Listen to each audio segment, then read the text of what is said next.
Hello, dear friend. The cafe is all cleaned up after our, let's call them issues from All Saints' Wake. Though I'm afraid I have a bit of bad news. While it isn't as widely celebrated here in Tyrol, back in Eorzea it's almost Starlight. So as myself, and you, and many other adventurers head back for the festivities, I'm afraid this cafe will be closed. Have no fear, though. In 2 months' time, we'll be back up and running again. Now, before we head back to Eorzea, not only do I have a nice Starlight blend of coffee beans and spices for you, but I have two very special guests coming in. My good friends, Chille and Paul, whom you may know together as Moogle Go Round. They are two wonderful people who have spent near a decade doing their best to entertain as many adventurers as possible. I'm sure you'll really enjoy hearing their stories. That's right. Today I am honored to have Chille and Paul from Moogle Go Round Radio joining an almost decade-long podcast that has not only helped inspire Coffee and Carbuncles, but also served to bring our wonderful community closer through podcasting, live streaming, and even attending and livening up in-game events. I really think you'll enjoy hearing more about them. So, with intros out of the way, welcome, guys. Paul, pleasure to have you. Chille, you look a lot like this Moogle that was here a bit ago. I assume no relation, hopefully. That thing kind of terrorized my cafe. I'm sorry. It happens. All right. So, pleasure to have you both here. As you know, I start off every episode by asking, what are we all drinking? I myself have coffee with some orange and some cream in it. That sounds fancy. Yeah, it's a lot fancier than I have. Well, I was having you guys on, so I had to go full fancy. I'm not just gonna sit here with like a mocha. I have just a very weak cup of tea because I don't want it to be too strong because of how late it is. So, what do you mean how early it is? Yeah, it's true. The morning. Everyone has a cup of tea in the morning. I don't. I sometimes have a hot chocolate. I got a Pepsi Max. That's all I've got next to me. Yeah.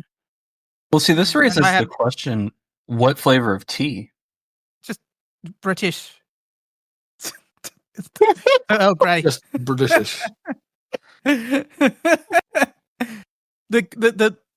Well, to be fair, it's mostly milk. So milk. It's milk with a hint of tea. Yeah, and some sugar. There's milk, sugar, and maybe there's a hint of tea somewhere. At that point, you might as well just be drinking milk with a little bit of sugar in it, and maybe a tea biscuit on the side. It used to be tea once. Hey, no more. I got murdered by milk and sugar. I don't know. When I used to drink tea, I used to have like Builder's tea. So I have no idea what that is. Builder's tea is just a little bit of milk, tea, one bit of sugar, sugar ton biscuits. Oh, okay. Absolute sugar ton of biscuits. Because I like dunking my biscuits to make them nice and soggy, and I can eat them. I should have just the plain digestives. Because then some of it like crumbles, like go into it and make the tea a little bit more sweeter. I like chocolate digestives myself. I think they're great. I think mine was like the caramel ones. Yeah. The chocolate digestive caramel. Oh. Give me just the dark chocolate digestives. Oh yeah, absolutely. If you really like dark chocolate. Yeah. What about the triple chocolate digestives? Those are I've never heard of those. That goes a little bit too chocolatey for me.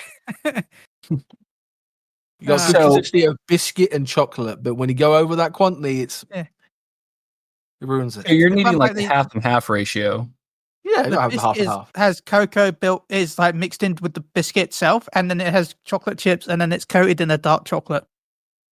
No, I'm with Paul. That sounds like a bit too much chocolate for me. Sounds like I will go into a coma after that. Yeah. That's why you only have a couple, by the way. Don't eat the whole packet. You can have mine. How about that? Yay. So I have one, have a big sugar rush, and then just crash. Yeah. So, for those who aren't familiar with Moogle Go Round and what your logo looks like, just to be clear, you're both British, I take it. Yes. That's a hard one. Because originally I was... Am I from Scotland? Nah. Yeah, see, because I was originally born in Ireland, in Belfast. So I was born there and stayed there for 3 years and then moved to England. But I don't have an Irish passport. Really? I have a British passport. But that's because I was born in the UK side of Ireland. Mm. Because Ireland is split up between North and South. The South, it uses the Euro and it's still part of the European Union, where the UK side, the Northern side, is owned by England. I say owned as in, yeah, it is owned. And it's caused a mountain of problems ever since. Yes. A Yeah. bunch of wars. I'm sorry, that's not a laughing matter. But It's yeah. not something that can get out of hand quite easily. Yeah. I know it's late for you guys. For me, it's about 6:30, so it's about Sunday for you guys. But I appreciate you both being on so late. Thank you. Thank you for the invite. I mean, Yeah, we ended stream about an hour ago, so I was like winding down, and then I carried on playing Marvel Rivals because that came out. And I had a couple more games while I disappeared. I've heard people being pretty excited for it. From what I've heard, there's still a ton of balancing that needs done, but I mean, you expect that with the base release of any game. But I've heard that it has some solid bones so far. Animations are nice. I think the free-to-play model's pretty nice, even though it has no sense of progression. At least for me, like when you level up, you think, "Oh, I've unlocked something," or "I've got something for leveling up." You don't really get that from the game. So it's like, I think I'm still trying to compare it to Overwatch, where Overwatch, every time you leveled up, it'll give you a chest to possibly get a skin or some sort of cosmetic. But it's not too bad. All the animations are nice. The references to basically films, I think, is just really cool. Some of the banter they have, I think it's quite nice. I haven't tried it myself, but I'm very tempted. And I've seen several content creators that normally don't do stuff like Overwatch, that because it's Marvel related, they're like, I might give that a try. So it's on my radar, let's put it that way. I played Overwatch I knew of Overwatch when I was first in college, and I was doing a games development course, which was appropriate at the time. We'll just like play. We're not playing. We were doing work, and someone was like, "Oh, guys, come over, look at this." And we all gathered around the computer and we saw the first trailer for Overwatch, and we were like, "Oh, this is cool." And then when it actually came out, we like all played, and then I played for a good like 3 to 4 years, and then I just themed out. It was good. It was a good game, but now it's just, I'm not gonna lie, it's past its prime. It's now probably just a pure money grab. Definitely all the collaborations they've had, but yeah, it is what it is. I am genuinely shocked that Nier has not appeared in Overwatch yet, because it's appeared in everything else. I think it's too much of, I would say a booty, because Nier has it has a weird set of skills that people in, how do I word this? It'll basically make it a little bit more plus 16, plus 18 model for the game, because Overwatch is still kind of based for M, which is just everyone. Not M. I think, yeah, it's like E for everyone. I don't know the ratings. The ratings are different in so many countries. General audiences, let's put it that way. General audiences. And obviously kids play it as well and stuff like that. And a lot of people would probably see Nier like 2B a lot of skin. And that's very, a fair point. Very curvy, very, a broad, Right. It is what it is. And obviously trying to do skin again, who would you do a skin for it? Because Yeah, that's a good Well, we know question. Kuriko would get it because Kuriko gets a skin in every update.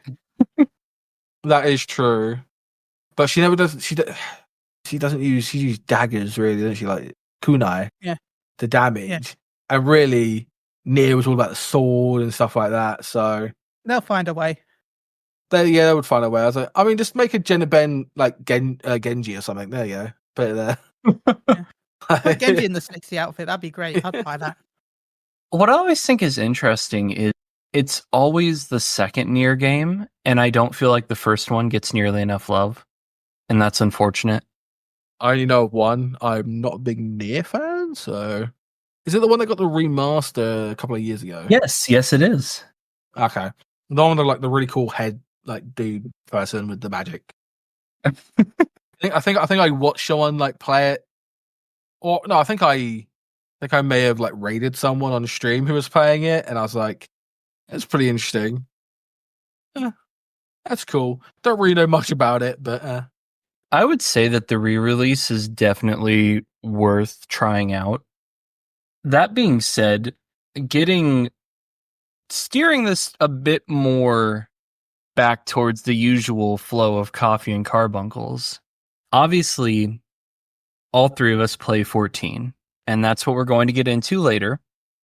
But outside of 14, I want to talk about what you guys do. You have your 14 podcast, you stream 14, but putting 14 aside, let's start with Chille. What hobbies do you have outside of the game or outside of the community, let's say? Well, I do have a lot of podcasts, but I think we're going to be talking about that later. So yeah, but I mean the 1 few... hour he gets away from doing a podcast. Like 1 hour I get away from doing a podcast. It's a podcast. That's my hobby. Sunday. Yeah. If you want to know where I am on a podcast, Sundays, some weeks it's what? 5? Sometimes it's 5 podcasts a day. How does this man have a voice? I've been doing a lot of YouTube recently with my Dragon Ball content. We're about to reach 30,000 views. I'm close to 60 subscribers. So I've been doing a video every day. Okay, sorry, that's a lie. I've been doing 2 videos a day, plus my Twitch streaming with Moogle around, plus my work with PSU, plus the reviews. Sometimes I play video games. I've started with content creation. Sometimes. And could you go ahead and drop the name of that YouTube channel? Horrified Saiyan Gaming, as it's going to be based on Dragon Ball and Bleach, plus other anime, but those are the main 2. So I'm excited for the new Bleach game coming out next year. Oh yeah. Oh, I'm very excited. Dragon Ball Z gets all these fighting games. One Piece has gotten a few Muso games from Koei, and Bleach has gets like sporadic games. Have you ever played that Dynasty Warriors Bleach game on PS3? Oh, so at the time when it came out, I was like, this is really solid. I don't think it ages well, but at the time it was pretty all right. I'm talking about strange Dragon Ball games. I enjoyed the Dead by Daylight Dragon Ball game. I don't know if you ever heard about that one. Isn't it that one Survivor game where like there's something like Frieza or Majin Vegeta or someone that's just wrecking a town and you're trying not to get blown up? Yeah, there's all different characters, but yeah. Yeah. And then I'm also excited for League of Legends Dragon Ball next year. Wait, what? Yeah, there's a League of Legends spin-off by Dragon Ball coming out next year. So, not like the Pokemon game, but yeah. It's a MOBA basically. It's not League of Legends. Yeah, it's a MOBA. It's a MOBA. I just don't know most people know MOBAs with League of Legends, so that's the reason why I went for that first. Yeah, that's true. I'm gonna need more info on this. I haven't heard of this. That sounds interesting. Well, there's some videos actually on our Moogle Around channel on YouTube. So because cool, I got to test it early, so I'll probably check that out tomorrow then. Yeah, it did. Yeah, it has pink shirt Vegeta, so it wins by default.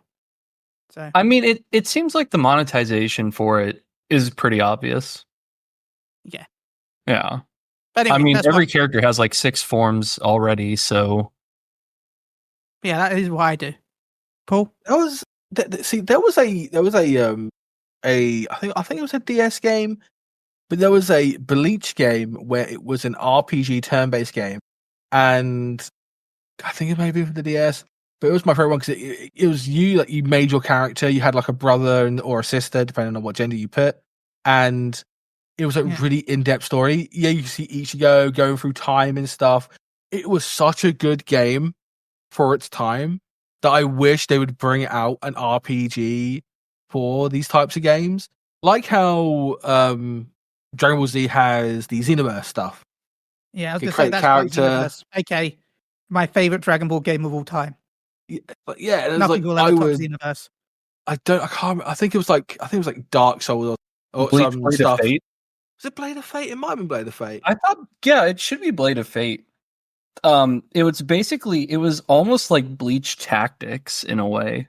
Yeah, a little bit, but it wasn't like a fighting game. It was literally a turn-based game, and you could create stuff like your Zanbakuto would like level up, and it would change because obviously in Bleach you would unlock your power of your Zanbakuto and stuff, give it a name and all that, and you got to pick what it kind of changed into, and it was different for different genders.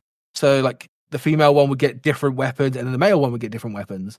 It'd be like speed, pet, and strength. Those were the three you could pick from. And hold on. It was so I good. was wrong. There actually is a game called Bleach Dark Souls. I apologize, Paul. Yeah, I don't think that's... Yes, no, it's not that one. There is one somewhere, and I can't remember what it's called because I still have it. There was like Blade of Fate, Dark Souls, and I think Third Phantom. And it was really cool because it didn't... Ichigo was in it, and like all like the main cast, but there was like other stuff. It was really cool. Like you were orphans, you get to see Aizen and all the Aizen betrayal and all that. It was so cool. And you got to play that as your character. It's your, it's very cool. Though it wasn't much customization, you was given it, but you can change your name and all that. But it was good. It was my favorite Bleach game, and I wish they would make more anime games like that. Like I want to play. Was it that new one that came out from Square Enix? Was it Fantasia Neo Dimension? Yeah. Again, turn-based. I love turn-based RPGs. Like JRPGs are turn-based. And there was a game I had on my wish list for so long, and that's the Fairy Tail game. Again, turn-based content, but I always liked Fairy Tail. Anime games. I love anime games. They're great. I just wish they would have better RPG like stuff. Like, have you ever watched an anime and you just want it to be in that anime? Make a game for that. A lot of people could feel that way. But having like your character in the anime, be it doing something completely different, like how Hogwarts. And Chille's over here going, "We have Xenoverse." Yeah, and I played Xenoverse. I did. I played Xenoverse on the PlayStation. You're talking about RPG. I'm thinking of Kakarot, Legacy of Goku series, Boo's Fury. Words are hard. Yeah, but in Kakarot, you're a creative. No, player, you're not. You are are playing other stories. But like, I'm still thinking of like all the old RPGs that they had on the Game Boy Advance as well. Like, you didn't make your own character, but I was still the fact that you got an RPG was cool. More RPG elements are always nice. So, Paul, it was Third Phantom. I think it was Third Phantom. Yeah, because Third Phantom did have the twins in it. So yeah, I'm trying to remember all these old DS games, and it's been a while. Yeah, but that was like the DS game, other than like the Pokemon games that I remember playing so much and just redoing it so many times because it was really cool. Oh, that's it. And like for Jerry, you got to like the Kabuto siblings, also got to meet the younger versions of all like the captains now. That was so good. It was also fun as well because it was also challenging as well for a Nintendo game. A Nintendo DS game. Like, it was actually really challenging. Some fights were just really annoying. And they had like a tower system as well. It was so good. It was like playing. I wish they did more. Like, I would buy it again because I know I've got it somewhere, but I just don't have a DS anymore. I might have to buy a DS. So, Paul, outside of gaming, obviously, I know you do figure painting, and you're really into Warhammer, I believe. I started this year because I have been getting bored with my life currently because I am disabled from the waist down. I have problems with my legs, so I can't really walk. I can't really find a job properly. So I'm trying to while I'm finding a job, I need to keep busy and keep me from the dark place of thy mind. I would get into very, very dark places. So I needed something to stimulate me, to make me do stuff, not to basically just get out of the bed in the morning. And that's, I do play like Final Fantasy and play games, but this year games were just getting quite boring for me, including Final Fantasy. Final Fantasy was getting boring to me. And I wasn't finding the will to log in and play. I was just bored. I didn't know what to do. And then I had a bunch of friends up in London who's been playing Warhammer for like ages. And I had a friend that really wanted to get into it. And he got a job. And then I got income from my disability allowance and stuff like that so I could live. I've been playing Warhammer now for about a year. Well, it's come out for a year. I started last Christmas. I got bought a bunch of like combat patrols and stuff like that. My first army was the Sisters. And I built them. I painted a couple. And I found out the game is really hard to learn. There are so many rules. Yeah. So many interactions. And I'm like, oh my God, I got blown away. And I picked an army, which were the Sisters, which was like kind of a hard army to learn for your first army. And so I looked at it and I was like, I'm going to need another army to play whilst I learn the game. And I started playing Knights. If you don't know what Knights are, big mech, Pacific Rim type. Even though that's more like Tau, but they're big, they're mean, they got big guns, and they're quite easy to learn, to get you to learn the game at first. And I've been playing them for, I would say, about 3 months learning. And now, actually, recently, I've started picking up my Sisters because I'm going to a tournament next weekend, which will be the 14th. I'm taking my sister army with me with one of my big Knights, which is going to be pretty fun. But I've only recently started getting to tournaments. My first tournament was September, which was a long, long time ago. Now it feels like it. It was in September, and I was absolutely scared. I was anxious. I have social anxiety, so I get really scared of doing new things. But having this, going out and going to do things like this really helps me basically not unwind, but come out my shell a lot more and get over that anxiety of being out social. So I went to the first one. I got completely creamed the first 2 games, and I won 1 by 1 point. That is when I got the high. The high of like competitive Warhammer tournaments, playing competitive, just being there and just playing with people I have no idea, meeting all different types of new faces was just insane. And I was like, I love this. I really do. And so I signed up for another one. And that was like last weekend. So I went to one last weekend. I got completely creamed. This was on the 23rd. Was it 23rd or the 30th? No, this is the 30th.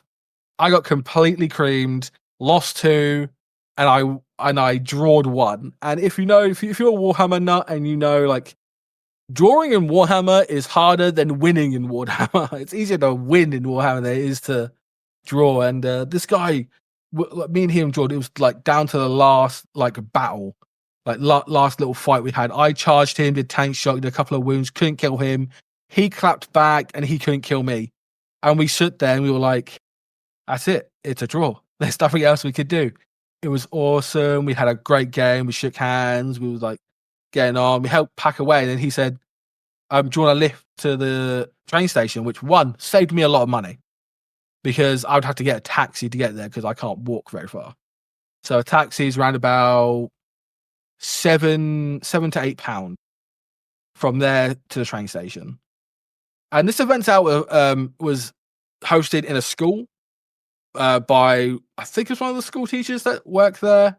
But Dan, he was like really nice. He really wants to get young people into the hobby. So he gets like a lot of after school stuff with a bunch of young kids, like learning to paint and like learning the game. Like that weekend, we had a couple of lads that were like 14, 13, like in that age range in the teens, like learning to play the game. I like looked over and they're sitting there looking through the codex, learning the rules, and like there was a guy there that was, I think it was a teacher as well. He was helping them to learn it. And it was just really cool. It was a really good atmosphere. You had kids coming over to the tables watching you play and stuff like that.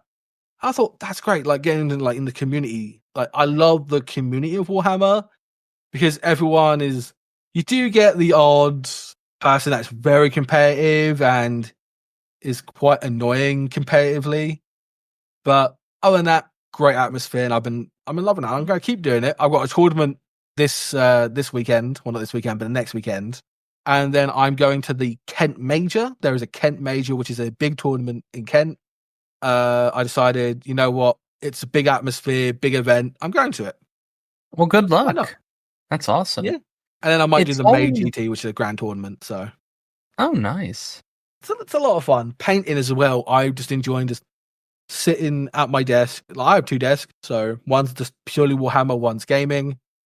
I go over there, turn one of my monitors around, either watch YouTube videos, podcasts, Twitch streams, and I'm just sitting there painting away, minding my own business.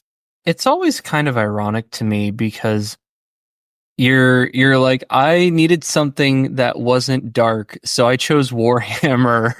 And my first thought was, well, that's a unique choice. But also, when you get into things like that, it really is the community. It's the fact that you go and it's a lot like for me, in-person Final Fantasy conventions or just anime conventions where you're spending this amount of time with people that you know have the same interest and are there for the same reasons that you are, and that sense of community is always fantastic.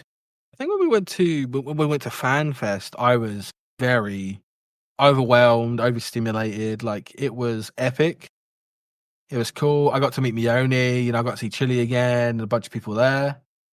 I still remember this guy came up to us and said, like, he was like, "Good to see you, Paul, and good luck. I know you're like anxious and that," and handshake and like keep up the good work. I was like, I can't remember who that guy was, but that guy was an absolute legend. That has stayed in my mind for years, knowing that what I have done in the Final Fantasy community just by doing a podcast, and I got to see someone come up to me and say, "Hey, great job and all the work and like good luck," and that I thought was just so cool. That's lovely. Though I was very scared because a lot of people were in crowd. I'm like, oh. But once you get onto it, that, and I didn't have a credit card at the time either. So all I had was stone hard cash. And we're in London, and a lot of places don't take cold hard cash. Definitely that place when we wanted to get lunch in that. So we were like very hungry. Like I think one night me and Chille just went back to the hotel and we just grabbed KFC, a whole bargain bucket for ourselves, and we just started eating. It was like, yeah, that was our night. It was like, yep, that's how the night ended. So I want to talk about 14, and let's start with Chille. What brought you to Final Fantasy 14? What made you initially decide to give the game a try? Okay, well, I used to play Final Fantasy 11 back in the day, and then Final Fantasy 1.0 launched, and that's the nicest way I can put it. So me and my mum actually used to play 14 1.0 with a few friends. We started, then 1.0 was 1.0, and I stopped playing Final Fantasy Online because 1.0 kind of ruined my experience. And I started playing other games, and one of the games I played was Mass Effect, and I was playing the Mass Effect Online. I think Mass Effect 3 was the one that had online, if I'm right at the top of my head. And I was playing with some friends I met. Although there wasn't a clan system, we kind of had a group chat, and we kind of were like making organized groups in Mass Effect all the time in the co-op. And they were like, "Have you heard of this game called 14 coming to PlayStation?" I'm like, "No, it isn't. No, it isn't. They're not going to get that running on PlayStation." I remember 1.0. They're like, "No, it's coming." I'm like, "Nah." And we're going to try it, and like, fine, if it's coming out, I'll give it a shot. And that's what happened. That's how I got into it again. Paul, what about you? Mine is a weird and very weird how I got into 14. So the only games I played from the Final Fantasy series was 13. I played no other Final Fantasies. I thought Final Fantasy 13 was just, it 13 means it must mean it's unlucky, and some of the characters didn't have very bad luck. And that's what I thought it meant. So I was like, I didn't know there were other Final Fantasy games. Oh no, that was a lie. I didn't know there was a Final Fantasy 7, but I'm young and I'm dyslexic. And I didn't know what Roman numerals were. So at the time, I thought, it's another Final Fantasy game. That was the one with, I think it was Final Fantasy 7 on the PS1. But how I got into 14 is that I was mid-college doing my engineering stuff. And I had two friends. One was a Polish dude and one was another Brit. And I got it for my birthday. This was my 18th, 19th birthday. So it was one of those two. So I've been playing 14 for about 10, 11 years. 9 or 10 years now, because I'm about to say I'm 29 now. So I've been playing for about 10 years. And how I got into it is I got into it playing that. But I had the weird interaction where my friend, he's not my friend no more. He made me tend to be his sister for RP purposes. I don't know. Again, I was very new to the scene. I used to play World of Warcraft, and I was like, I'm just looking for another MMO to play to get stuck into. My other friend was like really supportive in the sense of like, no, just let him play the game. And I was playing it. I was like, I started off as a cat girl archer, and I was running around like, this is fun. Look at this. Put posts on like Facebook, like, look at my character, look what I'm playing. It's great. But yeah, that's how I got introduced to the game. And I'm like, this is great. And then I never stopped playing. I used to be a Fantasia addiction too. Used to change my character and then like every week, like 5 times a week. So let's say I'm used to wasting money as I stare at my Warhammer collection. I'm very good at spending money. That's how I got introduced into the game. So you both came into 14 in different ways. How do you go from playing 14 to podcasting about 14? And specifically, like how old it? We got a bit earlier. lag. Oh no, the lag! No, the lag has taken him. We've lost him. Quick, insert sounds here. We got the recording now. Hello, we're doing the recording now for Coffee Carbuncles. Welcome back. Did I disconnect? Yeah, you went really robot-y. Right, at least you rotated it a little bit. Really? I don't know if you disconnected or not. Weird. Can you hear me fine now? Yep, hear you fine now. Okay, so my question was, when did you guys get into 14 podcasting? Did you have experience podcasting before playing 14? Did you want to go first, or? I mean, I've answered this question several times in the past. Do you want to do it? So I had in that one time. that one time at Bandcamp. I had no experience in podcasting at all. I didn't know what a podcast was to begin with. I originally started doing content for Final Fantasy on my personal YouTube many backs, where I was interviewing servers. I was interviewing servers of like big FCs, other content creators that were on there. That's how I found, I think, Phoenix Down, because I did an interview over there. And I was just going around interviewing servers. I interviewed I think it was like Leviathan's biggest FC, and that was quite hectic. But that's how I got into podcasting, because I kind of was doing these interviews, and then I found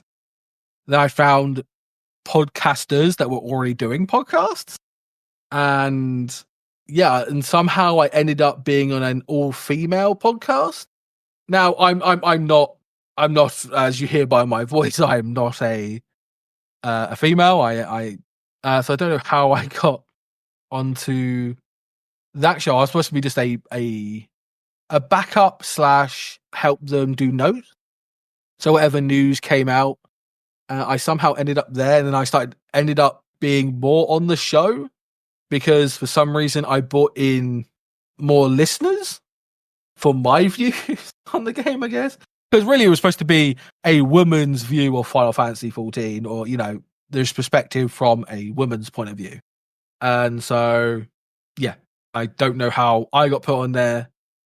And then I got more viewership, and then it kind of went sideways. And then, Phoenix Down Radio kind of found me there. And then I was like, all right. And it's a long time ago, but the podcast I was on was called A Whispering Dawn, like the scholar ability. So yeah, I don't think that goes anymore. So I think that's alive and burying. But yeah, so I had no experience in podcasting. So I still don't have an experience in podcasting. So I mean, you did remember remember when you did that Dragon Age podcast? Yeah, but that was like we were doing the Dragon Age. I did the Dragon Age podcast. Well, I did like 3 episodes, maybe, and that was like mid. One. I have it. The one. I still have it in my podcast tab from when I made it. Because I helped edit it thing. I think I had another one as well, but I just I'd never sent it. Yeah. It was weird. I tried doing other stuff. I'm not as creative as some creators that can go off and do other podcasts, other channels. I don't know. I'm not a very creative person, I would say. Even though I did a test the other day that said, "Oh, you're quite creative and learn to do it in different ways." And I'm like, it's like a job thing. You had to fill out. You got a quiz thing. That's very weird. And Chille? Okay. This is a little bit longer for me. Okay, I started off doing podcasts for something that's completely different. I started off with a PlayStation podcast called PlayStation Derailed, which was hosted by Don and Mike. I used to be a member of the forum for PSU, and then I became a writer for them. And then they had me on as a guest for the podcast occasionally. Then after a while, Don just disappeared. He left us. He quit. He quit the job. He completely left. But Mike didn't want to continue the podcast because it was Don's baby. Basically, Don made it. But after a while, we decided to reboot the podcast as PlayStation Unchained. And I have been in charge of that podcast myself, I think, for about 8 years now. Maybe a little bit longer. I don't remember when the first one. That podcast, by the way, has nearly 500,000 downloads in total. It's crazy. I've been doing that for over a decade now. So that's my history in podcasting. That span off, and I do an anime cast. I do other stuff as well with that channel. But yeah, then I listened to Phoenix Down Radio a lot, just like Paul. And they wanted some. Basically, their host was leaving, and as I played Final Fantasy 14, and I'd been a guest on their show a few times, I applied to be one of the hosts. I was declined, but I was asked if I could be a guest host occasionally. That they would have me on as a guest. Well, that guest host position ended up me being the main host for 3 years. But the reason why I was supposed to be a guest host was because I think, Paul, you also applied, right? No, I don't think I applied. I was just there. I just knew of them. Yeah, I think either way, you were going to be. I think you were one of the hosts that was going to be either a guest or a mainstay or something like that. I know that you were going to be involved. So they decided to have Moogle Go Round be a side podcast for Phoenix Down. So we were supposed to be on the weekends that they weren't recording. So it was Phoenix Down on one weekend, Moogle Go Round on another. But as I was becoming a main host on their show as well, that meant I ended up doing Phoenix. It wasn't the most. I enjoy Final Fantasy 14, but it's very hard to enjoy podcasting when you're recording the same episode basically every week, because you do one episode and then next week you got to do with Moogle Go Round. So in the end, we split in 2018. Yeah. So did Moogle Go Round start off as a spinoff of Phoenix Down, or was Moogle Go Round created before then? No, we were started off as a spin-off of Phoenix Down. like a sister podcast. Like Yeah, we were supposed to be the sister podcast. basically the British podcast versus like Yeah. the US podcast. It was quite weird. Yeah. So did you two know each other before then, or were you just kind of thrown together due to Phoenix Down? Yeah, we're just thrown together. Thrown together. Thrown together. Yeah. It was just like, you two are British. Make a podcast. All right. Do it. That's good. What could Like go the wrong? Large Hadron Collider of podcasting. Literally, yeah. It was just like, well, we'll see Yeah. where it goes, and then we just never stopped. Yeah. Well, I mean that's a fantastic origin story, though. Like, hey, we just kind of got thrown together, and then several years later, here we are still. Yeah. And growing. Yeah. Yeah. Which is the crazy part. The fact we're still growing after 8 years. And currently doing Okay. better than Phoenix Down. Yeah. I'm sorry, Phoenix Down. We overgrew them. No, we didn't see eye to eye because we didn't. Yeah. It wasn't a peaceful leaving. It was I don't not, want to yeah. go into too much detail. It wasn't a peaceful Let's just say leaving. we're making but it sound nice, but it wasn't. it was. We can Well, tell you after the podcast if you want, but I feel like it's fair not to talk about it here. when we're not recording, I would like to hear all about it, actually. I would be very interested. But since we are getting into speaking about your podcast, we're going to go ahead and have our break here. And then in part 2 of the interview, we are going to talk not only about Moogle Go Round, but also about the holiday season and Starlight in 14. So Chille, Paul, and myself are going to take a little rest, and we'll be back in a bit. Spoilers, some of the really interesting Moogle Go Round stuff happens during Christmas.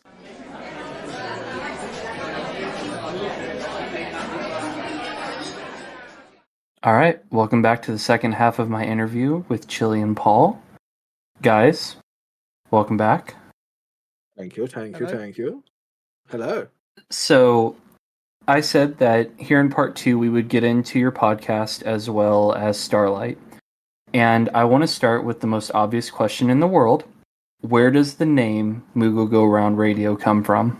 Again, I think going back to Phoenix Down, I think we sat down with Klaus and we were thinking up names. I think we really wanted a Moogle name because I think we both liked Moogles. I liked Moogles because they were just alcoholics. And I thought that was just very funny. And I think like we're talking about I think something like really British, like a merry-go-round, which is like a bunch of horses and stuff like going around and all that. And so I was thinking, yeah, why don't we try that? And it was like Moogle Go Round Radio. And I think we just stuck with it. Was there ever a moment after parting ways with Phoenix Down that you guys considered changing the name, or are you both pretty in love with it? I think it's more of a branding thing. Like, the moment you change names, is you've got the less chance for people to search you up because you've got the history of the name. So I think that's one of the reasons why we didn't bother changing names. Plus, I'm bad at names, and I think Paul is probably the same. I'm So terrible at names. that also doesn't help. So, no. But like Moogle Go Round Radio, one, it has a really good ring to it. Two, the abbreviation MGR, it kind of sounds like manager, like abbreviation for manager. So MGR, which is, well, to be fair, we go like what MGRR, but I think most of the time we just don't use the R. We don't use radio that much. I think Moogle Go Round, if we'd have to remove anything, I think it'd be the radio part, because I think that was more of the Phoenix Down radio. So it was it PDR, and ours was MGRR. So it still had like the radio. So that's how we were like sister podcast of it. So it's Phoenix Down Radio, Moogle Go Round Radio. But I think most people just call us Moogle Go Round. They don't actually like say the radio part. I would keep the radio just for the podcast, but for overall, we're just Moogle Go Round as a brand. The radio is just because of the podcast more than anything. Yeah, it's either Moogle Go Round or MGR. Most people call us by now. Yeah. Which is cool. I've never been called that. It's been great. Like getting called like something that you created. Weird. I'm going to sort of date myself here. Every time I see MGR, I actually think of MCR, and then I feel a bit more like an emo kid for like 2 seconds. My Chemical Romance, yeah. But that's me. Okay, we'll take you to the Black Parade. We'll take you there. It's fine. We'll take you there. Don't worry. We'll take it. There's gonna be Chille going, "Welcome to the Black Parade, Kupo."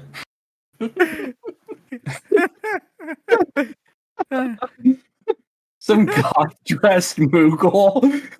Now I kind of want to have my okay next year. I want to get my avatar in the full goth outfit. I mean, I kind of am, aren't I? Already, kind of, in a way. But If I you- just need the makeup now.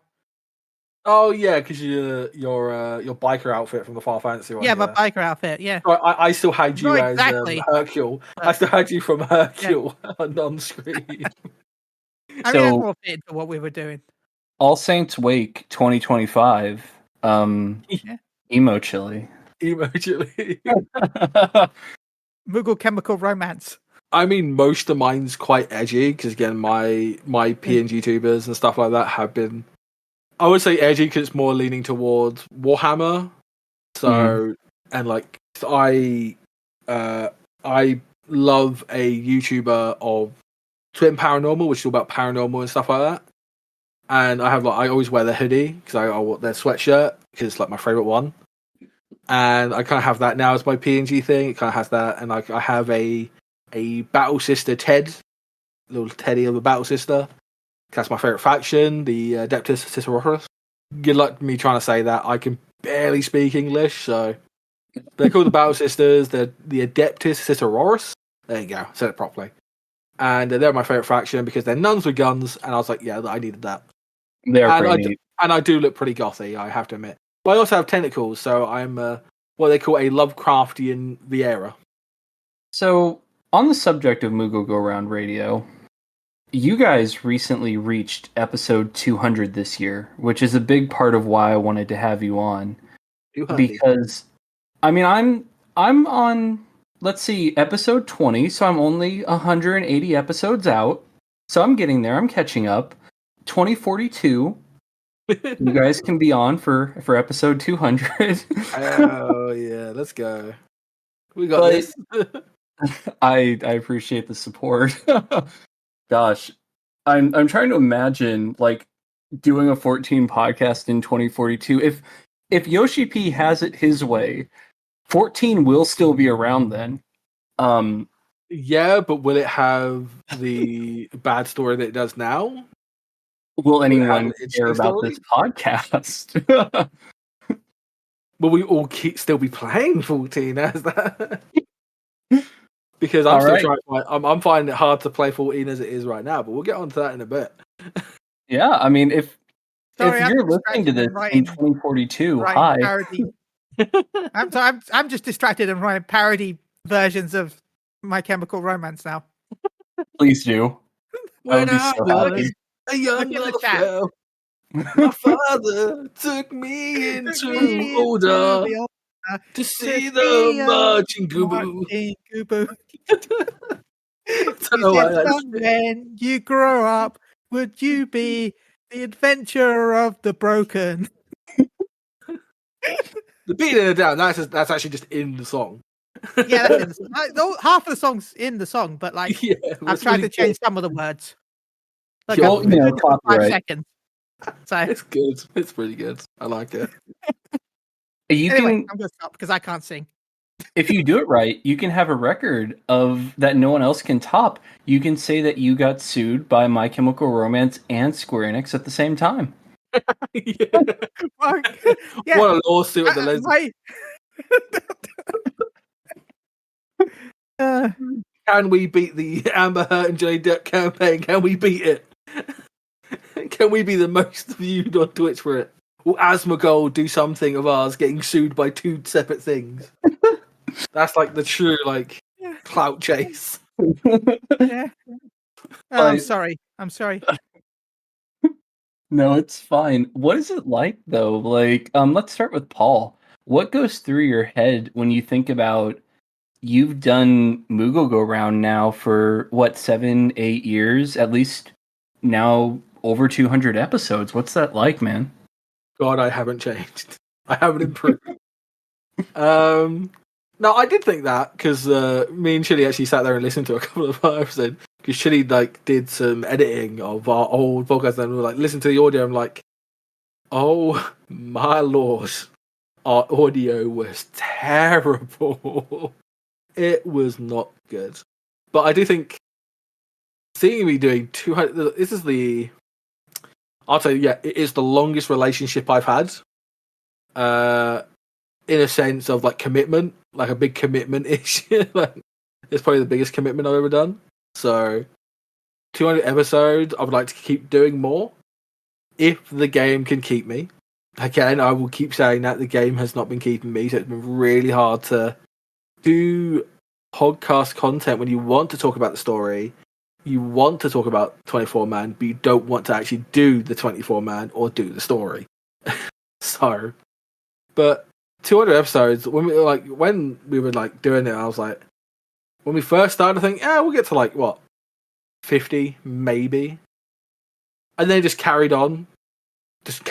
We changed have our ups and downs. We change days and stuff. We have different bigger content creators on to having small content creators on and learning about those to meeting all walks of life. I will say one that we had on, which was kind of big, but then has done something really bad, was having Susan Calloway on.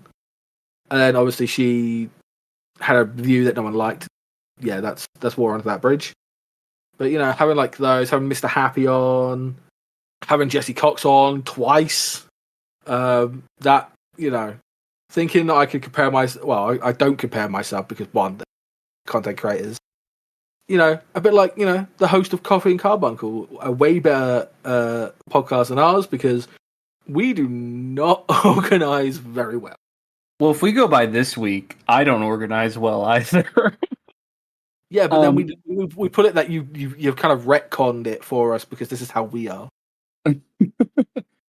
This episode is definitely a lot more freeform than we usually go, and that's a mix of I didn't have as much time to prepare for this episode as usual, but also if I'm going to have both of you on a podcast, and especially having been on Moogle Go Around myself, it's one of those things where I'm going to try and respect your format because I'm asking you to respect mine. So I figure for this podcast episode, we just kind of met halfway where less organization than usual, but also we're having a lot of fun with it. So it's all good. See, Chille has a lot more experience being guest host on shows. I don't. I think the only shows I've been guest hosted or guest host on was Phoenix Down and Maelstrom Radio and She Heals I Tank. Don't think I've been invited to anyone else. I've been guests on that many, really. And he's too busy hosting his own. It's fine. Yeah, he's too busy making his own and just getting them out there. But and then this one's I think fifth one I've ever been invited to and actually had to sit here and talk. And I'm a lot better now at doing a podcast than I've ever been. I'm a lot more talkative. Unless we're talking about Final Fantasy 11, then I just sit back in my little princess tiara and I just sit there and just look pretty. That's pretty much it. But actually, I never thought I'd be. Paul, that raises an interesting question because of what you talked about in part one of this interview. One of the reasons that I started Coffee and Carbuncles is actually to help with my own anxiety and self-esteem, and becoming a content creator has certainly helped me a lot with that. Here we are now, episode 200 plus of Moogle Go Round.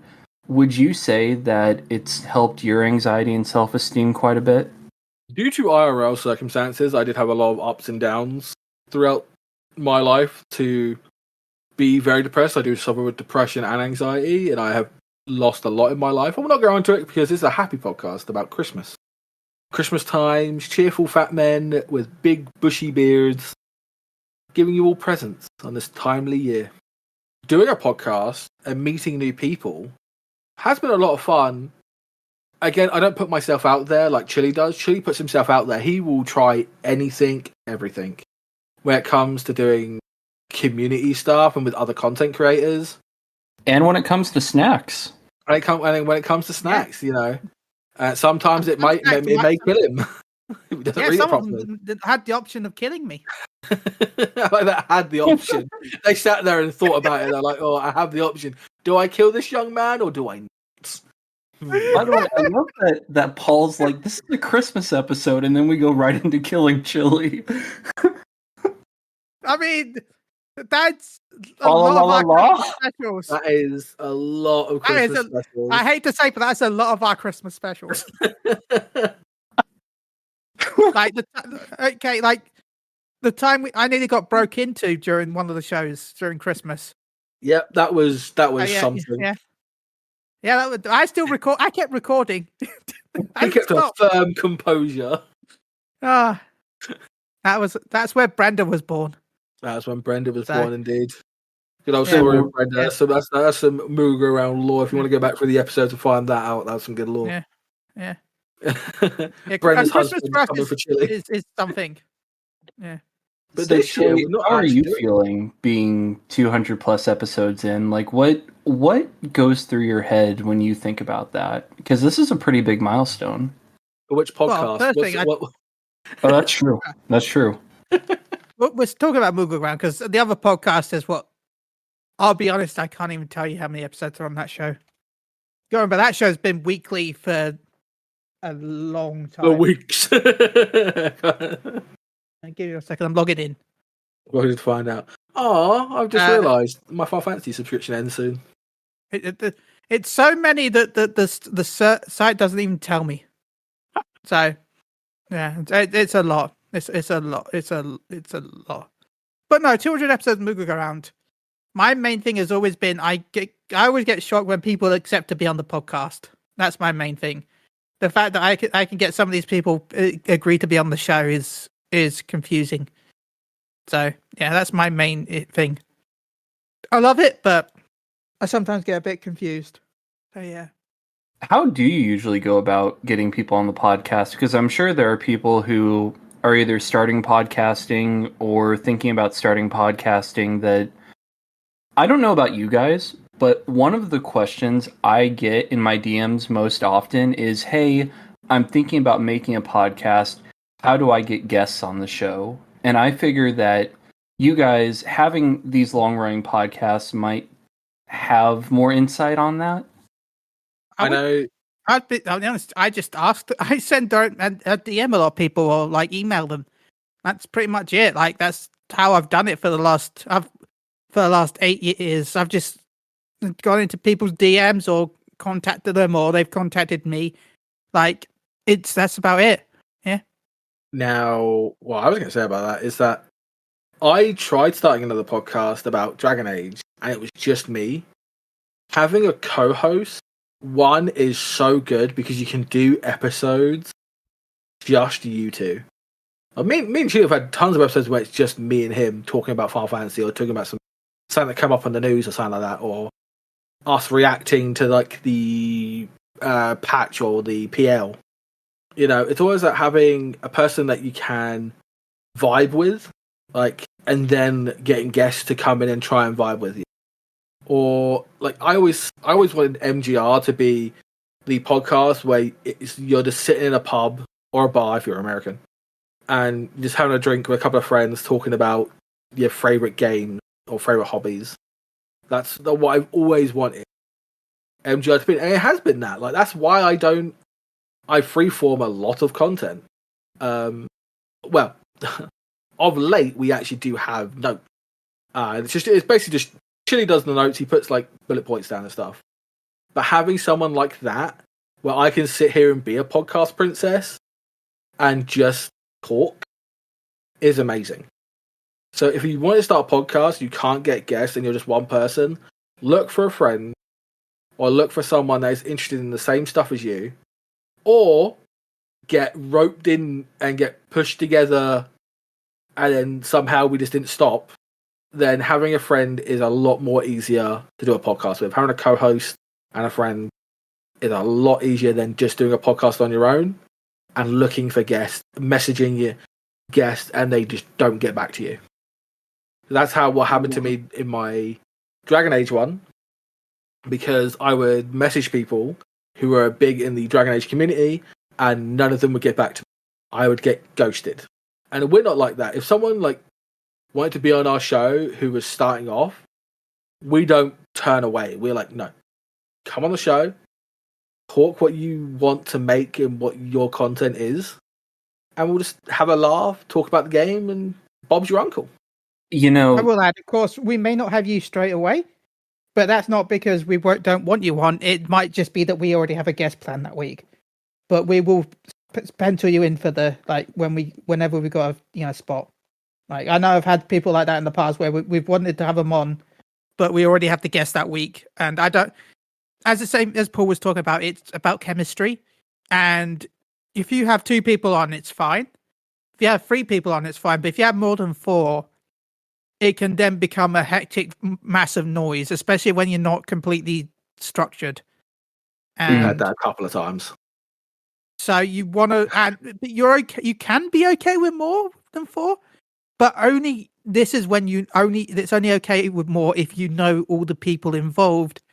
It's more about knowing the timing of how you talk and how they talk, so you're not trying to talk over each other. Sometimes it'll still happen, of course. It's people with your audio, but it's better to know how people are able to respond and how they discuss things, so that way you can then have a more free flow. That's how I've tried to always do it. And those notes are just there in case we become quiet for too long. More like guidelines. Yeah, they're more like if we're not really discussing anything, they're there to look at if need be. Backup topics. and I can add a little here. I spoke about it a lot more during season 1, but when I was starting Coffee and Carbuncles, the first few guests I had on were people that I was already talking with and were friends with. A big part of that wasn't so much like who can I get on the podcast, but it was more of who do I know already that I know that I can actually have a prolonged conversation with, and one, keep the conversation going, but also know that I'm going to be comfortable speaking with this person. I think that one problem people have is, say that you have someone who is a really big name in the community, but you've never spoken with them before, and then they get on your podcast and you're just starting out podcasting. I think that what that then creates is, one, a sense of being starstruck. So I feel like you might not necessarily be able to communicate as well. But I also feel like if you don't already have a bit of a rapport with someone, then you can't really have natural flow of conversation with them. And I feel like, especially for a starting podcast, you need those first few episodes to be able to feel more natural, to be able to actually sustain the conversation. I actually don't think we had guests for the first year and a bit. Did we really, Paul? I don't think we really had any guests back in the day. The only guests we had, yeah, we had Klaus, but of course we were the sister podcast, so I don't really count that as a guest because we were a spin-off to the main podcast anyway. So technically, he was just an unofficial co-host. And we had Flatus on a few times from Maelstrom Radio. That was like at the year when we found them on, I think it was Twitch. Yeah. We found them, we're like, oh wow, these are I will still remember one of my coolest moments in life. One of my coolest moments in life is 2016 FanFest, right? By the way, 2016 Chille was more nervous than I am right now. I had gone through quite a few things that year, those years. So I was in a country on my own for the first time. I'd never been outside of the UK on my own. Like, I was just finding tall people to hang around with. Like, if you were tall and you're at a FanFest, there's a huge chance I was behind you like some sort of weird British leech. He didn't do that with me. Take that as you will. No. He didn't do that with me. He went off on his own. He was finding people. And I was like, man, I'm... Anyway, I was in the crowd and some people started talking to me. And then I'm just like talking away. And then I'm just stood there talking when suddenly behind me, some people started charging me. And they go, oh my God, you're Chille, aren't you? Oh my God, you're Chille, aren't you? I'm like, yes. And I'm like, how, what? It's me, Flatus and Shinta. And I got to meet them for the first time in 2016 FanFest. I found out they knew it was me, because I was the only person in the crowd that had a British accent. I mean, Like, oh my god, there's a British person there. If it works, sounds it like Chille. works. Is that Chille? So yeah, they knew me. I'll never forget that story because they knew me because I'm the only one that was sounding British. the only one that sounded British. That's good. I mean, I guess that was sort of like. I feel like that was the way I was in the fan fest me and you went to because I met Mione for the first time, and I've been in like talks with Mione quite a lot. Like I raided him and all that. I've been in talks to him and like seeing him for the first time. I was like what Chille was like. I was like a leech to them, even though they all went into like the cool press areas. I was just there. That's why I don't consider myself a good podcaster because I'm not at the levels of Chille and Mione and all that. I am pretty. I'm still one of the boys. You know, I'm still one of the boys. You know, I'm one of the one of the nobodies still. What was the question?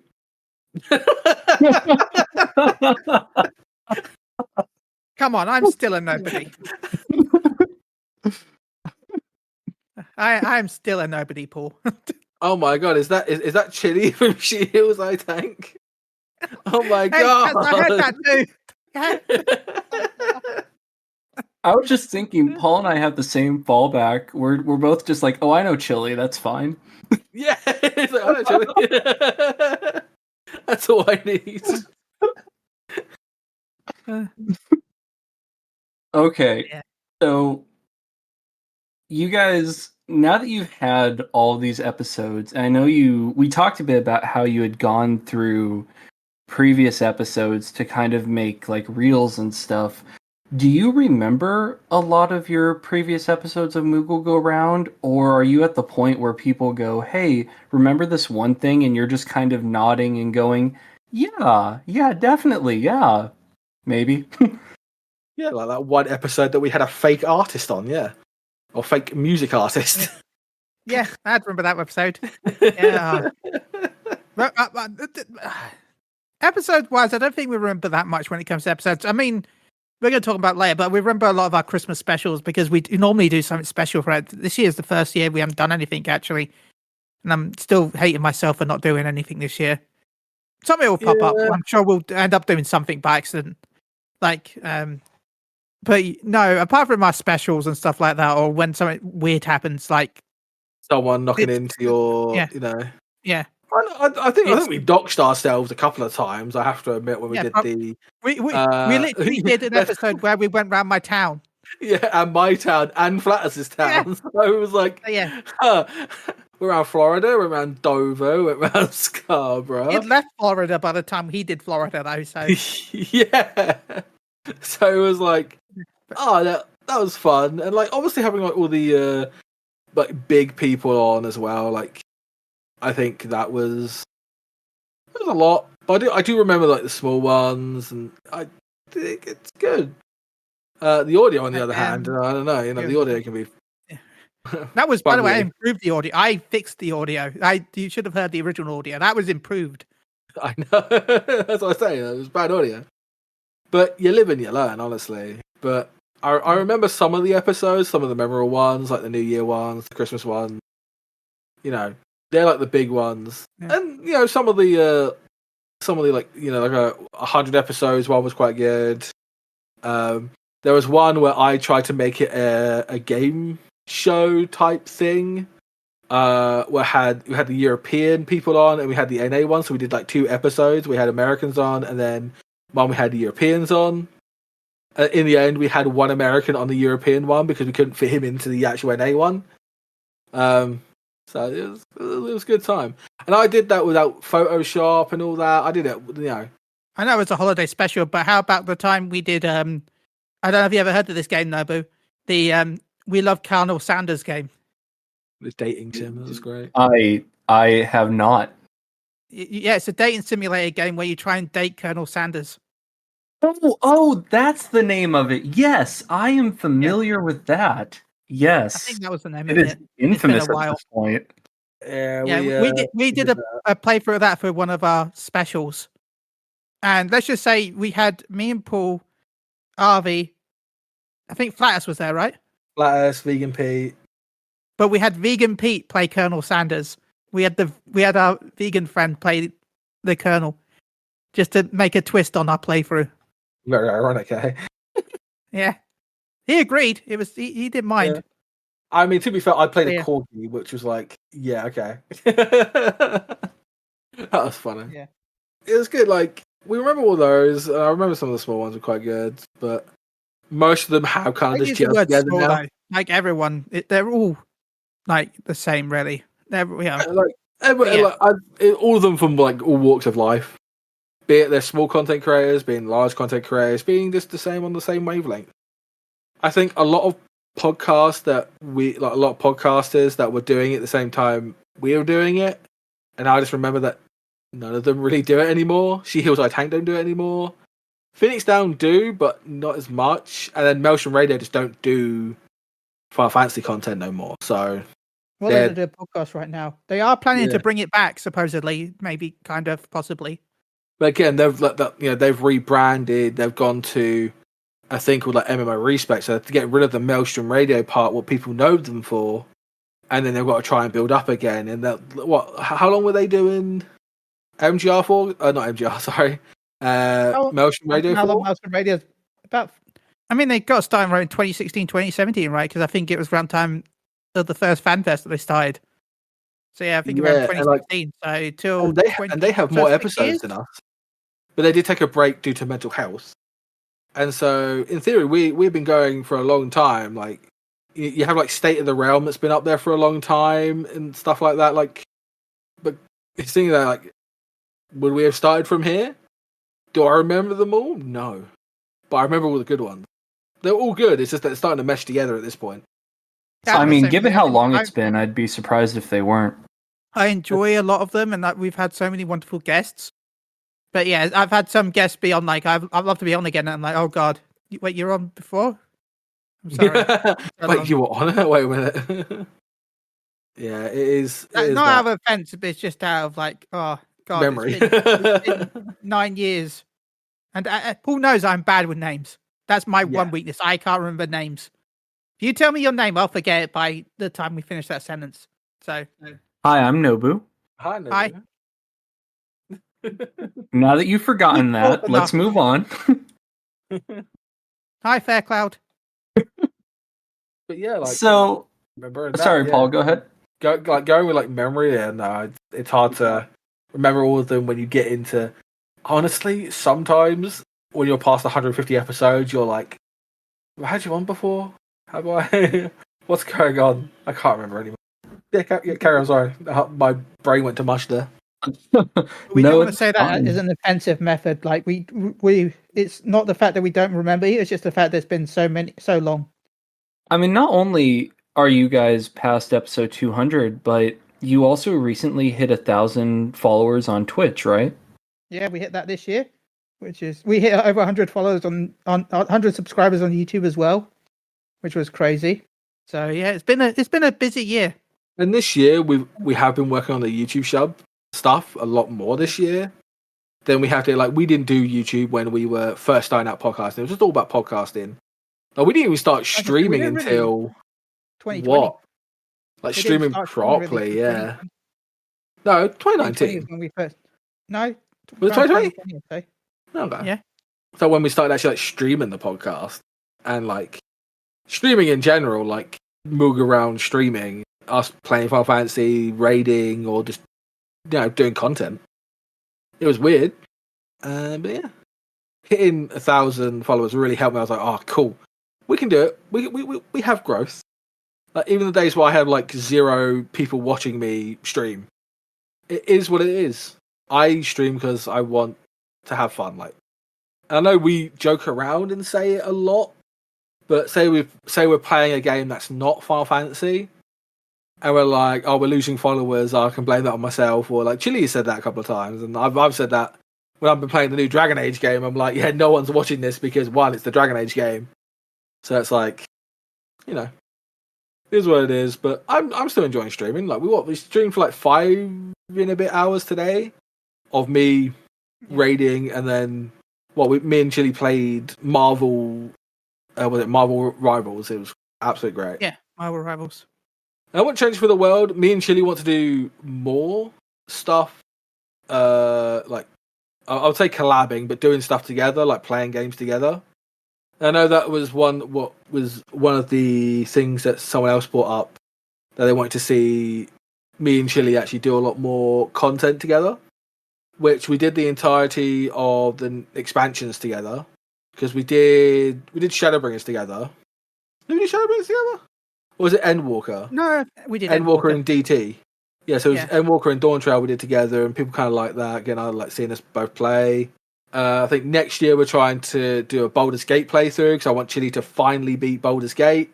Yeah. But that's when crossplay comes in and stuff like that, because it's not in the game right now, and they have said it will be in the game next year. So me and Chille get to play, because he plays on PlayStation, I play on PC. So we get to play some games. So I'm not very good with collabing, so I'm terrible. I'm definitely looking forward to Baldur's Gate. I'll tune in for that.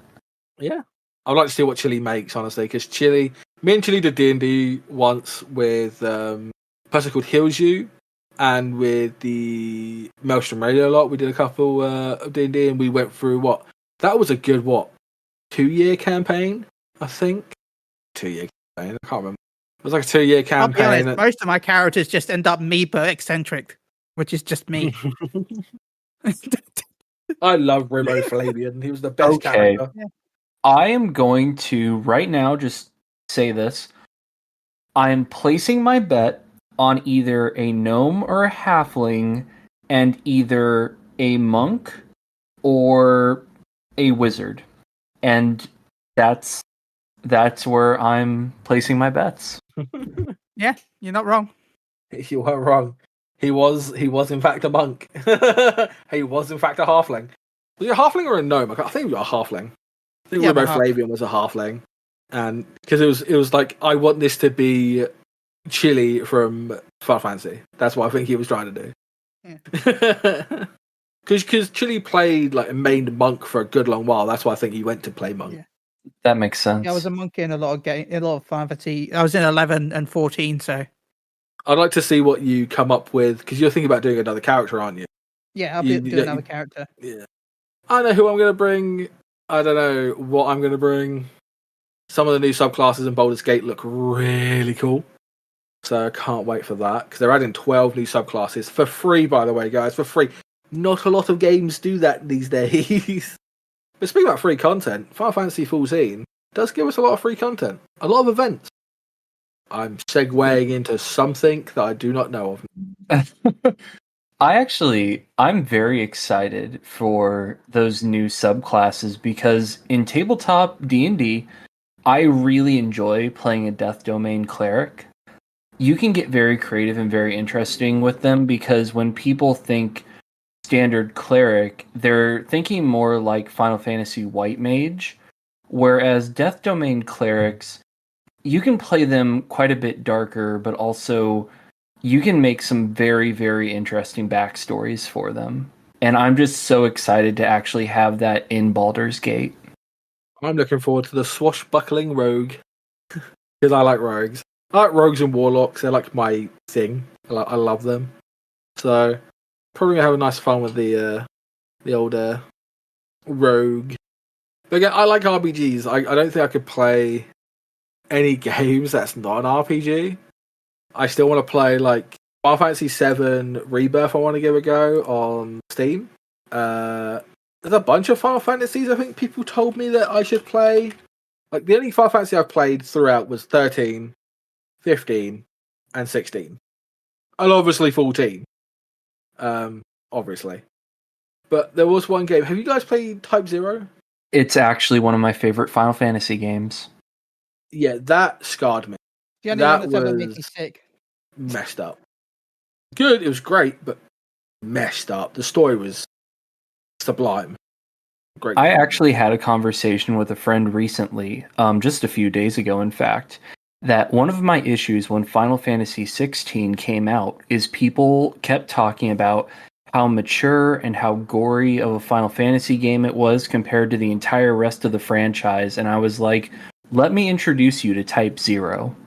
And that's the stuff I like, because I come from not a Final Fantasy background, but a Dragon Age background. I love Dragon Age. Dragon Age Origins, dark. Dragon Age 2, dark. Dragon Age 3, eh. But I like dark stuff that can get me immersed in the story. Like if something's messed up and I'm like, whoa, that really hit me hard, and then I want to find a sense of justice, or stuff like that. Like I love that type of stuff. Baldur's Gate, kind of does it kind of nicely. It gets me invested in the story. This new Dragon Age game, Dragon Age Railguard, I have a lot of opinions about the game, which I need to complete, so then I can actually do a review on it. But until then, I need to complete it to actually fully give me the benefit of the story. So that makes sense. Now, on that cheerful note, as mentioned earlier, this is supposed to be the Starlight holiday season episode. And so I'd really like to, as we wrap up the podcast, talk about the holiday a bit. And Chille, I think I'll start with you. So what are your plans for the holiday season? How do you usually spend your winter holidays? I mean, I'm probably not the best person to talk about that, to be honest. If I'm completely 100% factual, if we want to be incredibly positive about this entire season, Paul.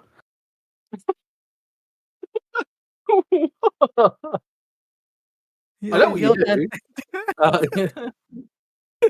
Hot potato. Yeah, and what Chille's trying to say is that Chille doesn't really do much in Christmas. He would rather stream, to be fair, or make really creepy videos of him opening up gifts that I've sent him. Either one. Okay, go back to the creepy. But for my holidays, I usually try and spend it with family. Well, I say I try to.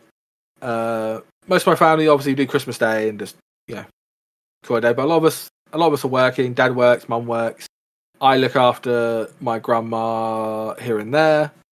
Obviously, I am disabled, so can't really do that as much. But I have a sister that is is well abled to do stuff like that. So, but this is actually probably one of the busiest Christmases I have had, because one, I'm doing a tournament as well. So this is like the last tournament of the year for me for Warhammer, and so it's like I get to do Warhammer, and then I get to do a lot of building, a lot of painting, and then this is the first year I actually get to buy presents for people using my own money, because over the years I've had no money because I can't get a job because I'm disabled. I've only recently, well, I say recently, this year, applied for universal credit and stuff like that. So, yeah, again, I've talked about this on stream so much, but I'm not going to get into it. But that's how I spend my Christmases, feeling good that I can buy people gifts and stuff like that. It's just great, and just spending time with the family, having a bit of fun, eating a lot of Christmas dinner. I love Christmas dinner. Christmas dinner is so good. The Yorkshire puds, the turkey, the pork, the salmon. Oh, tell me why I'm hungry now at almost Wait, you half have 2 in the salmon? morning. Yeah, Okay. I do love me some salmon. See, I normally go with chicken and normally get gammon. Yep. And then like pigs in blankets, sausage meat. Yeah, double the sausage right there. Double the sausage. But no, yeah, we get like a meat hamper, so it has it has turkey, chicken, pork, beef, gammon ham. We have like all the meats, and then we get some salmon on the side because me and my mum love salmon. I do love me some salmon. I'm a fish person. Chille, we know you have a fear of fish, so yeah. I'm gonna be 100% honest.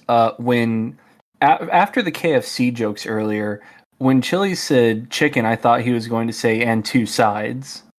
I mean, sure, I will have 1 Yorkshire and some potatoes, please. There we go. That's my sides. I'll have a nice curry on the side and some beans, please.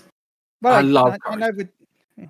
Now I'm hungry too, and it's Yeah, I'm hungry now as well. And it's like 2 half should we say. 2 a.m. Like, Like I say, it's midnight, but that was hours ago. How long have we been talking again? Where am I? What's happening? Is this our Hi, I'm podcast? Nobu. Oh no! Oh my god! Yeah. The rest of the previous 2 hours was just a pre-show. Is now a good time to tell you guys I didn't hit record?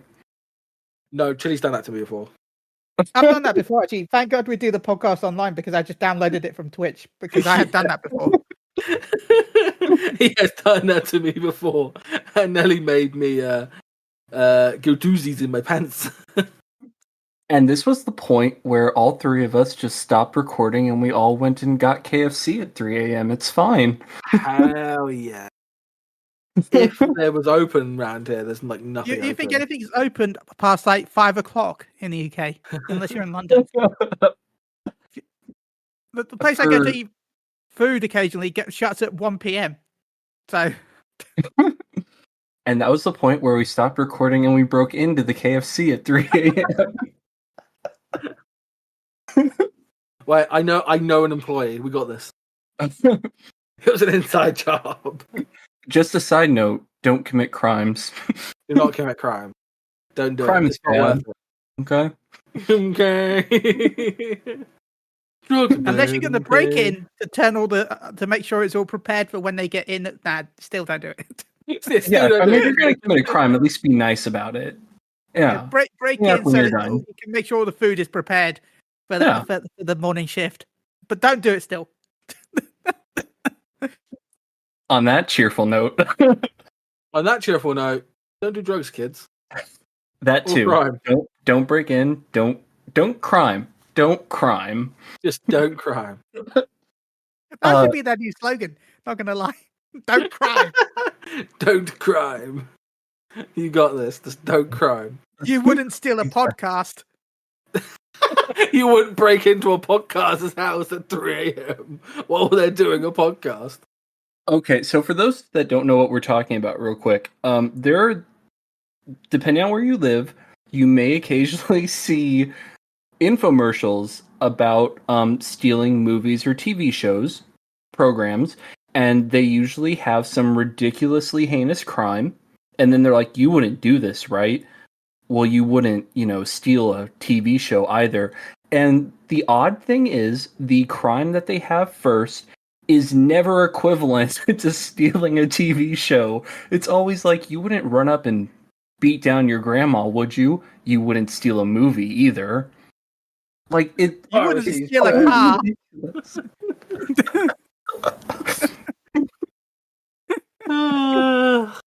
Classic. I mean, can you steal a podcast if the podcast is free anyway? Yes. Yes. It just won't count as a crime. Except in my heart. Don't do crime. Don't crime. Don't crime. Don't crime, kids. Just don't crime. Oh, holiday season for my family is not crime related. Hopefully not doing crimes. It's not. Yes. We don't cry. But no, holiday season for my family is usually my extended family gets together on Christmas Eve and we'll have a really big meal and like the family will exchange gifts, and then the actual Christmas day itself is just a quiet day at home. Probably a nice prepared dinner, sometimes pot roast or something. And just I prefer a very subdued, quiet Christmas day. Because I think that the best thing you can do on Christmas Day is just kind of be observant of the people around you and just have a day where you're maybe quietly, reflectively thankful for their presence. Their presence is the present. Let's put it that way. Oh, that's lovely. I think in the end, we don't do anything for New Year. For like Christmas Eve. I think just a mad dash to pack everything. Wrapping presents, writing cards. Because I don't have any extended family that come down to where we live to do stuff. So, yeah. It sounds So nice. they're That like, sounds "Where's really Santa?" And Paul's like, "In process." nice. Getting there. Sorry, Chille, were you about to say something? No? Okay. Nah. I mean, So I think the food afterwards. I don't know if, like, when do you guys have your Christmas dinner? Like, what time of the day?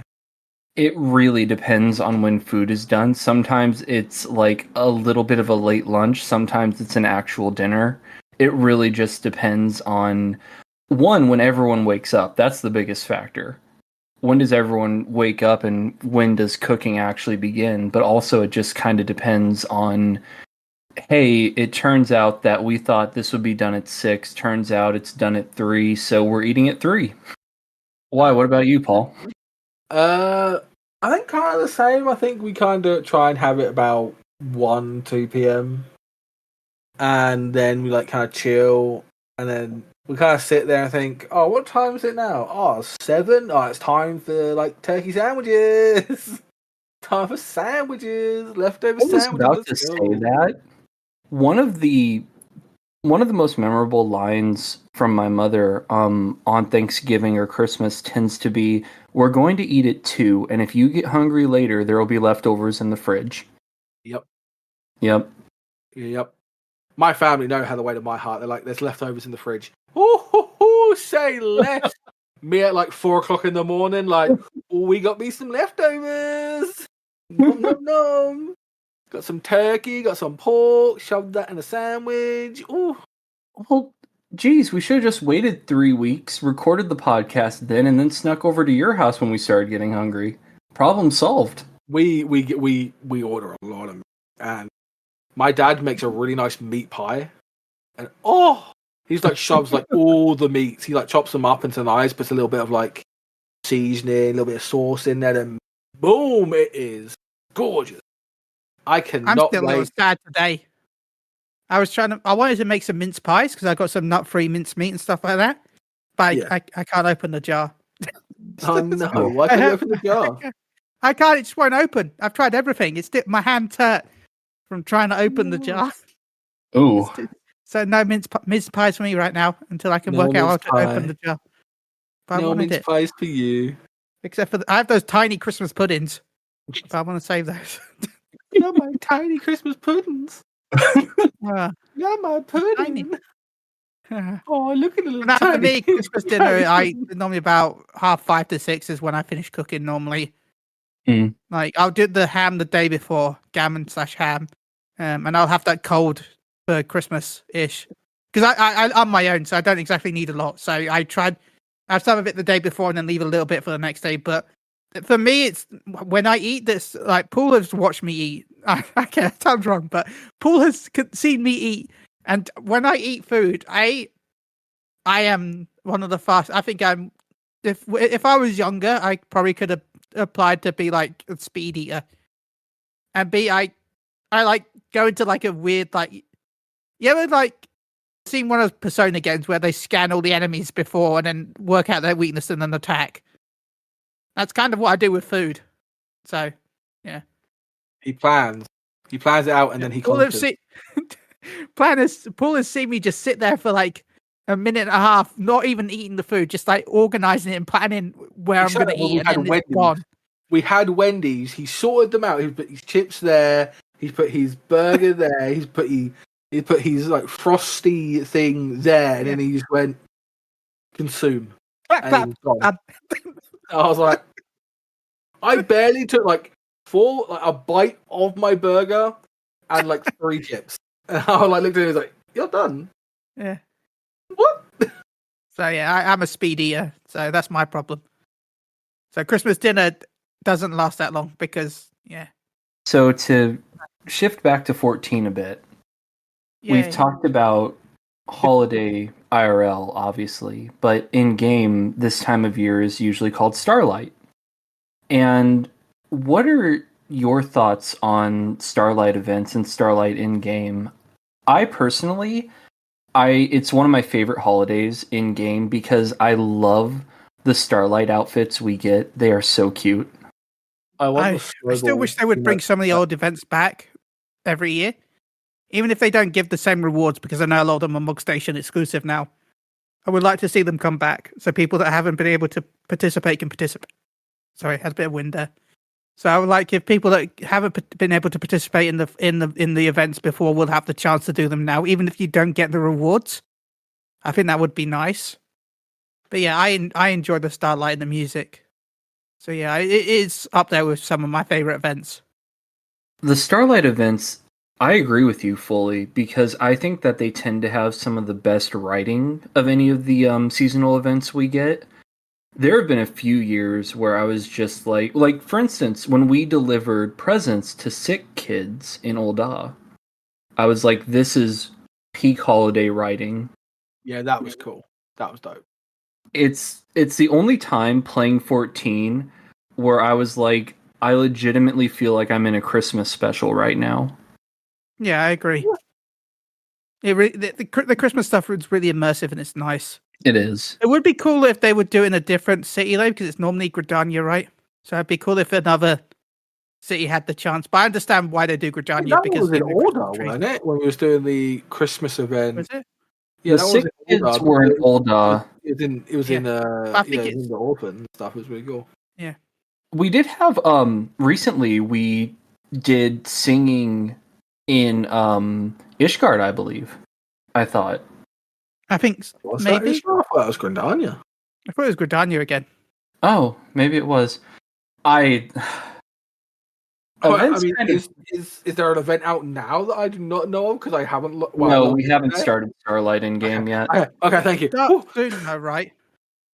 Because I know the Final Fantasy 11 has announced their Starlight, which, by the way, Final Fantasy 11 brings back all its events. When the new one starts. So they've announced the Starlight for this year, which I think is the same as I don't think they've had new stuff for 11 when it comes to Christmas for a while now. But yeah, okay, I've just taken the load, so yeah, there's nothing yet, but we should find out soon. Yeah, it's a little strange to me that we're already on December 7th and there's no mention of Starlight yet, but I imagine that will probably be within, I'd say, the next week. Yeah, I'd say that. Paul, do you have any thoughts on Starlight in 14? Or anything you particularly enjoy about it? I enjoy it. I come and do them. I love the emotes. I love the mounts. I love the little, was it the snowman mount? Probably my favourite one. But it did bring the best pants that kind of just fit my outfits constantly. I love the Christmas pants. They are the best. Because they just fold in nicely and it makes my character look cool. I'm like, cool. It goes with everything. I like it. Other than that, stories can be alright. The singing rhythm game was fun but tedious because I'm bad at rhythm games. So, but the orphan one was my favourite because we got to tell stories of our heroic deeds that we done. I thought that was the best thing because I would actually sit there, log in and do it because they were different each one. So I liked it. It was good. I wish they did more of that. I'm still not over the fact that one year they literally just went, have a bear that throws presents at things. Oh, yeah. Good old like, day. Okay. Just throw stuff. Yeah. Just don't cry. Toy. There you go. You started crying. Boom. Present. In your face. Oh, no. Don't crime while throwing Christmas gifts. Yeah. Exactly. Don't commit crimes, don't Christmas gifts. That's assault too, unfortunately. All right. Maybe doing a right thing of giving them a gift, but if you hit him in the head, that is classed as assault. So don't do that. Okay. But, yeah. We've been at this for a while, and we're kind of edging toward the end of the time that we set aside to record this episode, which I figured it would go quick, but I'm still a little sad it's already almost over. So I am going to end this episode like I end all my episodes, and we'll start with Paul. Since you've been kind enough to answer the few questions I made for this episode, do you have one or two questions for me, and they can be about anything? About anything. Anything that complies with the general rating of this podcast, yes. Yeah. Well, that's a toughie. I may be a good a good podcaster, but I can't for the life of me think of a question on the spot. I don't know. We'll go with something a little controversial. Do you think Viper was a good class choice, and why wasn't it a pirate class? I'm going to take that a little in reverse. It wasn't a pirate class because they never actually said they were going to have a pirate class. People just saw the opening on the high seas and really got their hopes up. I was one of them, I'll admit that. But I think that a lot of people's disappointment about Viper not being Swashbuckler is because people set their expectation a little too high.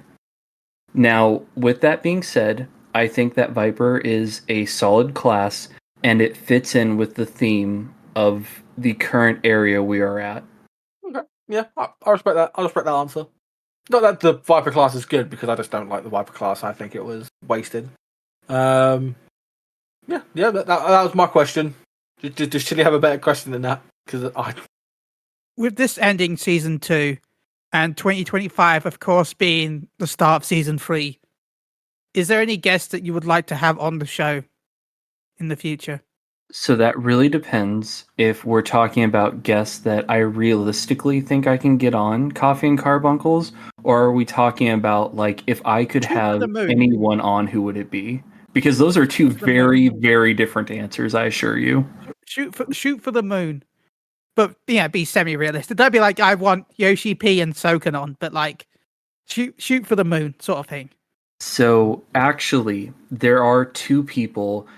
Neither of them, if I could pick anyone to be on the podcast and talk to about 14, this is going to surprise some of you. Yoshi P and Soken aren't on my list. They aren't even close to top 10, quite frankly. And that's nothing against them. It's just because I feel that everyone, especially during media tours, sits down and asks Yoshi P all this stuff. And obviously, given how nice the music in 14 is, a lot of people come back to having a lot of interviews and questions about the music. And I'm not knocking any of that, don't get me wrong, but I will say that my interests lie elsewhere. The two people I'd like to interview most, the first one is actually, and I don't know her name, is actually Yoshi P's interpreter. Because 14 has some very interesting creative names in it. And when you have someone who has to translate to English everything Yoshi P is saying, but not only translate Japanese to English, but also memorize how to pronounce stuff that there's some stuff in Dawn Trail I still can't pronounce properly, even after going through MSQ on 3 different characters. And so it makes me wonder, like, I'd love to ask about what the pregame is for things like live letters, or especially FanFest, how much rehearsal goes into Yoshi P saying things and then that being translated, especially into English. So I think that having an interview with his English translator would be absolutely fascinating. Now, in regards to the other person I want to interview, definitely Natsuko Ishikawa, because especially after her writing with Shadowbringers, I would just be completely fascinated to sit down and talk about the process, things that are referenced, and just how the flow of story creation for 14 goes. I think that would be an amazing interview to have. Pretty nice. I mean, in general, I just feel like there's a lot of stuff that goes into the presentation of 14 and the writing of 14 that I wish would be explored a bit more. I mean, obviously Yoshida's front and center, and so there's a lot of focus on him And in every step of 14, you're obviously experiencing the music, but I'm really curious about things like story writing, obviously, but also, for instance, we have some really amazing, beautiful areas in 14, and I would love to hear about the process of not only planning those areas, but decorating, because obviously there's a process of where are we going to put these trees, what color are the trees going to be, and level design, I think, would just be really interesting to learn more about too. Well, I appreciate you both being on today. Thank you so much, especially given that it's about 3 a.m. for you guys. So thank you for taking the time this evening, and thank you for Moogle Go Round. I mean, to be quite honest, Moogle Go Round has been a very big inspiration for me as I'm working on this podcast and as I'm kind of looking at, okay, well, where do I take this podcast? What do I do with it? How can I improve it? And I just appreciate having Moogle Go Round as well as Maelstrom Radio as sort of like guide markers to working on being a content creator. So thank you both for being here. Yeah, man. If you ever need someone else to talk your brains off, then yeah, or just literally sit here and just talk. I'm gonna better it slowly. It's also very heartwarming. He said that it's like a level to say. Cause I don't see it as a level. I just see it as just, hey, people can do better than we can. 100% can do better than we can. We're a relay race, and we just pass it on to the next person. Yeah. So you're it. Except that we're chubby and we can't run. So it's more like a relay sort of walk. Can I be mean about one thing? I would really like Moogle Go Round to continue. So if this is a relay, then I'm sorry, but you can't rest yet. Oh, okay. Fine. No, we will run together. It's fine. Let's be rest. Let me rest, please. Chille and I will just drag Paul to the finish line. It's fine. Yeah. Kicking and screaming. Just put me in a chair. That'd be fine. Just put me in the wheelchair. I'll be the podcast princess. I'll sit there and look good. Well, I hope you guys have a great morning and take care. Absolutely great morning. Thank you for all your viewers. Hello. Remember, keep on the follows. Keep on follow this man. Follow the podcast. Do it. Do it now. Do it. Press the subscribe button. And I see you behind there. I see you, Bob. I know you'll leave Bob. comment.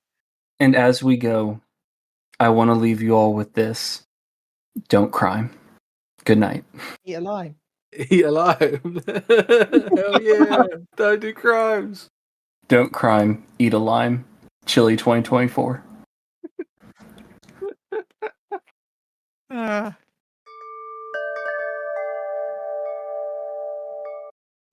I hope that interview helped you learn more about the wonderful podcast team of Moogle Go Round. Today is a celebration of many things, not only of Starlight, but of the continued success Chille and Paul have found, and I'm so glad to help them celebrate that.